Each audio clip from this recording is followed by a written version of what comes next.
ইনশাআল্লাহ বাংলাদেশে ৩০০ আসনেই ইসলামের পক্ষ হইতে একটি বাক্স থাকবে। ইসলামী ৮টি দল এই দেশের জন্য, ইসলামের জন্য এক হয়েছে। যে যেই মার্কা নিয়ে আসুক, রিস্কা, দাড়িপাল্লা, হাত পাকা, বটগাছ, ফুলকপি, চশমা, যে যেই মার্কা নিয়ে আসুক, যে আসনে যেই মার্কা থাকুক, বাক্স থাকবে ইসলামের একটি।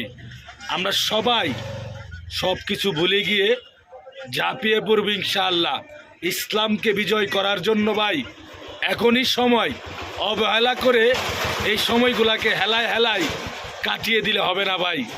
আলেম ওলামারা ঐক্য হয়েছে অনেক সাধনার পর, অনেক কুরবানি দেওয়ার পর। এই দেশে আর কোনো ফেসিবাদ, স্বৈরাচার আর সৃষ্টি হবে না। আর যেন মাথা নাড়া দিয়ে উঁচু করে দাঁড়াতে না পারে। এর জন্য বলবো, আসেন ইসলামের জন্য, দেশের জন্য ঐক্য হই, ইসলামের পক্ষে ভোট দেই, আলেমদেরকে সংসদে নিব ইনশাআল্লাহ।